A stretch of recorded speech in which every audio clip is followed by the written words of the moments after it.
Hey. If you have ever watched an Acerola video, you have probably seen an image like this. This is a depth map, or depth texture, or depth buffer. In graphical programming, depth textures are usually a step on the way to your final image. So how is a depth map made? Simple, and thank you for asking, I really appreciate that. A depth buffer samples the depth at each pixel instead of the color. Put simply, white is close to the camera, black is far away. The colors of choice are completely arbitrary, and sometimes inverted. None of that matters. What matters is a depth buffer shows how far away each pixel is from the camera. So what are they used for? Another great question. Thank you. Wow, you're so handsome. For example, soft particles, screen space, ambient occlusion, and translucency. And I know what all of that means. The example I see more often is fog. It's also used to mimic a shallow depth of field. Remember that. It's a surprise tool that will help us later. I'm a big fan of the way these look, so I thought it would be an interesting project to try and make photos in real life that mimic a depth texture. In order to do this, I'm going to need some sort of electronic device that can gather depth data for me. It would also be nice if I could use it to watch Built by Gamers videos. That's right, your iPhone has these capabilities. It's right here, in this strange dot. I've always wondered what it does, and the truth is it's an infrared or IR sensor. There's also one in the dynamic island. Since Apple is pretentious, they call it TrueDepth TM. Quick edit here, TrueDepth also uses the color cameras. Carry on. It works more like echolocation than traditional photography. The sensor sends out thousands of invisible infrared lasers and waits for them to bounce back. When they do, the phone calculates the distance because it knows how fast the lasers are going. So why does Apple put this technology in their phone, / what do they use this data for? To answer this question, let's look at a video demonstration by Tech Insider about Face ID. This video was taken with an infrared camera, and as you can see, there are dots all over his face. These points are where the infrared lasers are hitting his face and bouncing back, which means that each point represents a depth data value that the phone is gathering. It uses this data to recognize his face and allow him entry to his phone. Oh, he missed it there. Man, that's embarrassing. He probably hopes that no one remembers this. Remember what I said earlier about depth buffers being used to fake depth of field? That's exactly what it's used for. Really quick, let me explain what depth of field is. It means a limited area of focus. The subject is clear, but things closer and further away get blurred. This effect is proportional to how large the lens is when compared to the subject, which is why it's used in the Lego movie so much, to sell how small the Legos are. Of course, none of these Legos are real, they're all CGI, so a depth buffer was likely used to sell this depth of field effect. The iPhone camera also has next to no depth of field, since the lenses are so small. Portrait mode fakes this effect to make the images look rootsy, I guess? I don't really know what this adds. Even though all of this data is already on our phones. Tim Apple doesn't let you take depth pictures by default, so we are going to have to build an app for that. That means writing it in Swift, which is a language I am not at all familiar with, since I don't want to spend forever learning Swift and then make an app just to discover it's not feasible or the images look crappy. Let's make a proof of concept. In America's favorite proof of concept language, Python. Unfortunately for me, some Swift is still required to get the information from the sensor off of our phone and onto my computer. Fortunately, about an hour of verbally harassing ChatGPT later, I had the most bare bones app imaginable, but it worked. Now that the data is on my computer, we can take a look at our beautiful image. Right now, it takes a lot of imagination to appreciate. So let's help ourselves out with a little image processor in Python. We have one of these numbers for each pixel. This number is the distance in meters. So how do we turn numbers that look like this into colors? Well, it would be helpful if these numbers were in between 0 and 255, since those are all of the shades of gray that most monitors can display. This is called compression. And I made a script that does just that. Changes these nasty floating point numbers into integers between 0 and 255. Then I made an image renderer using Tkinter, which draws each pixel a shade of gray according to its distance. And this is the result. Wow, I feel like a proud father. But like any father, I don't appreciate my son for the way he is, and I refuse to accept his flaws. So let's take a look at how this image could be better. The main issue is that there are not enough unique colors between white and black. The human eye can see about 500 to 900 unique shades of gray, The RGB color system has 256. Our data from the IR sensor, however, contains over 5,000 unique distance values. Our algorithm for getting a color does a lot of rounding, and the result is less detail and nuance. You can see the difference pretty clearly. On the left is the uncompressed data, and on the right is the compressed data. All of these unique values are turned into zeros, and the same is true throughout the image. Even if we used HDR, we would still be limited by the amount of unique shades of gray the human eye could see. We need something else. So our question becomes, how do we generate this hypothetical color palette? It needs to fit several parameters. Have enough colors to represent all of our data, around 5,000 unique values. It needs to have enough variation so that the colors are distinguishable by the human eye. And it needs to have smooth transitions between the colors so it looks cool and makes coherent sense. So at this point, I was using this project as a way of putting off my finals. I decided to just put this whole thing on hold and dial in and finish my files. Fortunately, my final was about exactly this. It was all about improving the color palettes used when rendering fractals. Basically, I got the opportunity to work on my side project as my final, and it was great. And I think I came up with some solutions. Linear interpolation. This is the method that we've been using. It's as simple as possible. All you do is take two colors and blend them. As we've already discussed, this palette is limited to 256 unique colors.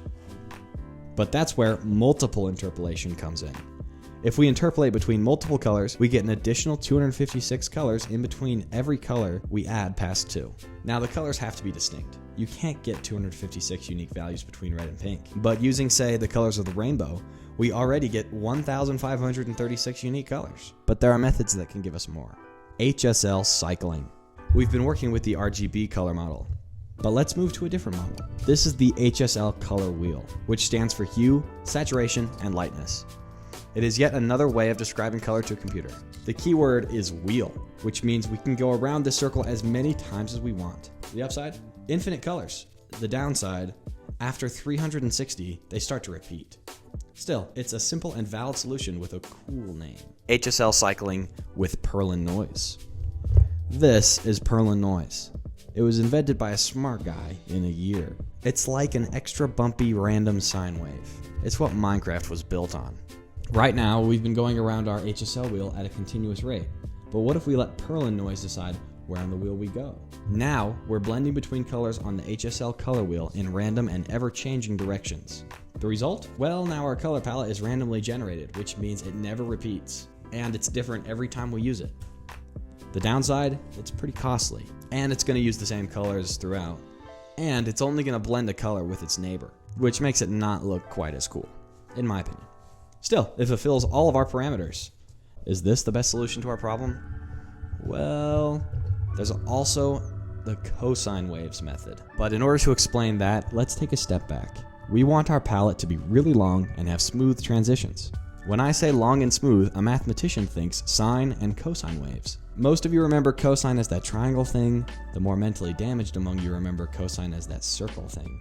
Put simply, it is the x-coordinate of a point traveling along the edge of a circle. Which is not simple at all, but it's just this. This is what it looks like. So let's switch our brains back to the RGB color model and give R, G, and B their own cosine wave. Now if we slightly offset these, at any given x position we are going to get unique values for R, G, and B with smooth transitions.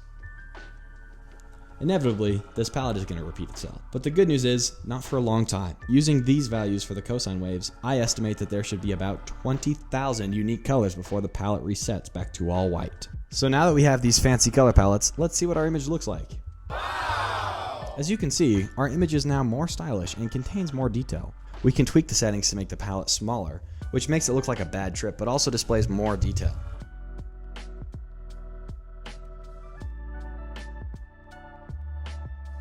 Well, awesome.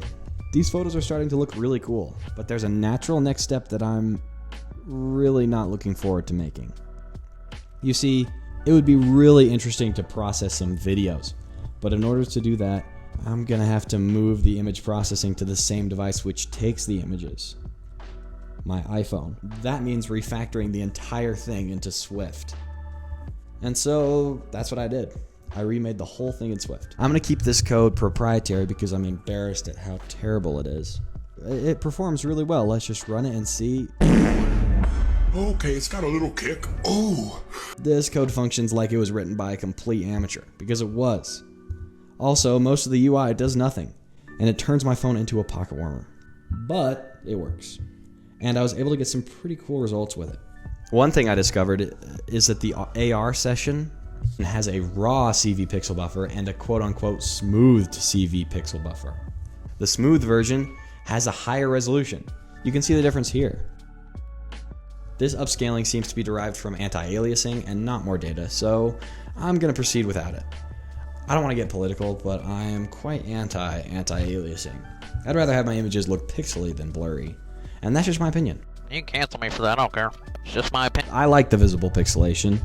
I'm going to say it's intentional and part of the style. But I just figured it'd be interesting to mention because anti-aliasing is usually something you apply to an image, and in this case it's being applied to the depth data itself. So now it's time to reap the rewards of our horribly painful refactor. A music montage of some of the best trippy results that I managed to get. So I'm gonna have to cut that short because it's copyrighted music, but here's some more to some copyright-free music.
The last thing I want to show you guys is glass, which seems to have a strange effect. You can see the windows are bugging out, and also the mirror is generating chaotic, noisy, strange results. But you can see my legs there. I'm surprised. I did not expect reflections to work at all. Well, that's all for now. There are lots of things that I could do to improve this project, namely implementing parallel processing on the render side, which I think would be an interesting future video if you're interested. Interact, only 0% of the subscribers are subscribed or something. Yeah. If you want to try your own ways of processing these images, check out the repo in the description. I've posted some of the example .txt files and my old app, the terrible, bare-bones, crummy one. If you think this app would be something you would download from the App Store, let me know. And I'll continue working on it. Once it hits a point where it would pass the Apple review, I'll throw it up there. It'd be sick. Yeah, but anyway, interact with the video and blah, blah, blah. Bye.